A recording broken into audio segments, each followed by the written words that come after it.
आप सभी को मेरी ओर से जय जिनेंद्र। आप सब अपने घर में स्वस्थ होंगे, सुरक्षित होंगे, इसी भावना के साथ आज की अगली कहानी सुनते हैं। आज की अगली कहानी का विषय है सम्यक ज्ञान। इसको एक दृष्टांत के द्वारा समझते हैं। एक गांव में पंचायत लगी हुई थी और बहुत लोग बहस कर रहे थे। पास में ही एक बुद्धिमान व्यक्ति बैठा था। उसने उनसे जाके पूछा कि तुम क्यों बहस कर रहे हो। तब पंचायत वाले लोग बोले कि हमारे गांव में एक ही कुआं था और उस कुएं का पानी हम पी नहीं सकते। व्यक्ति ने जब इसका कारण पूछा तो उन्होंने जवाब दिया कि 3 कुत्ते लड़ते लड़ते इसमें गिर गए और इसके अंदर ही मर गए। अब हम उस कुएं का पानी कैसे पिएं, क्योंकि पानी बदबू वाला हो गया। उस व्यक्ति ने कहा, तुम गंगा जल डालो, फूल डालो, भजन करो, प्रसाद बांटो, पानी ठीक हो जाएगा।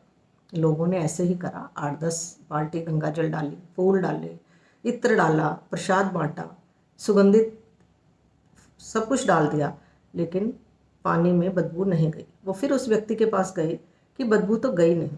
तब वो व्यक्ति वहाँ आया और बोला कि वो कुत्ते कहाँ हैं। उन्होंने बोला, वो कुत्ते तो इसके अंदर ही हैं, आपने हमें निकालने के लिए बोला नहीं, इसलिए हमने कुत्ते तो निकाले ही नहीं।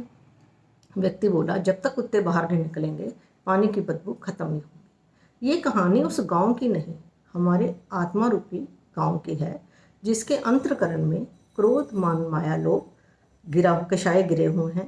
जब तक हम इन कषायों को बाहर नहीं निकलेंगे, ये मिथ्यात्व रूपी बदबू हमारे अंदर आती ही रहेगी। इसलिए हमें सम्यक ज्ञान की आवश्यकता है। सम्यक ज्ञान से हम सम्यक दर्शन करें और सम्यक चरित्र पालें और फिर तब करके इस आत्मा को कुंदन बनाएं। आज हम इतिहास की वो कहानी सुनते हैं जब प्रभु भगवान महावीर स्वामी चंड कौशिक को प्रतिबोधित करने के बाद उत्तर वाचाल की तरफ आए। कहानी थोड़ा सा ध्यान से सुनना। इसमें 2 जीवों की कहानी है जिनको भी सम्यक ज्ञान था और वो भी अपना भाव सुधार चुके। चंड कौशिक को प्रतिबोधित करने के बाद भगवान जब उत्तर वाचाल में आए तो भगवान ने सुरभिपुर जाना था और सुरभिपुर जाने के लिए भगवान को गंगा नदी पार करने के लिए नाव में बैठना पड़ा।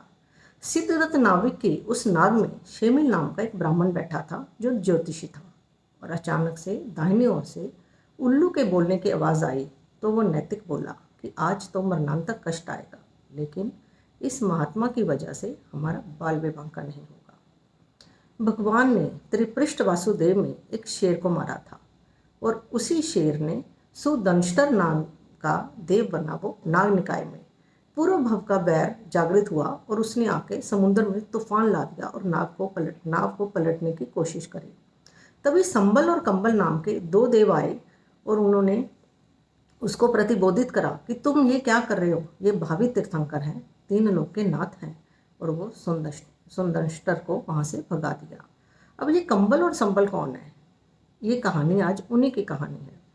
मथुरा नगरी में एक जिन दास नाम का श्रावक था और उसकी साधु दासी नाम की पत्नी थी। दोनों जैन श्रावक थे और 12 व्रत धारण किए हुए थे। 5वें व्रत परिग्रह परिमाण के अंदर उनका ये नियम था कि हम कभी पशु को बंदी नहीं बनाएंगे। एक ग्वाला और ग्वालिन उनके घर रोज दूध, दही, घी वगैरह देने आते थे। एक दिन ग्वालिन ने बोला कि मेरे घर लड़के की शादी है, आपने ज़रूर आना है। तब सेठ ने बोला कि हमारा आना संभव नहीं है, तुम्हें जो चाहिए ले लो। सेठानी ने कपड़े, जेवर, रुपये वगैरह देके ग्वालिन को विदा किया और बोला, और भी कुछ चाहिए तो बता देना। ग्वालिन के घर शादी जब अच्छी तरह संपन्न हो जाती है तो ग्वालिन खुशी से अपने गौशाला में से 2 बछड़े एक ही हम उम्र के सेठ और सेठानी को उपहार स्वरूप देने आ जाती है।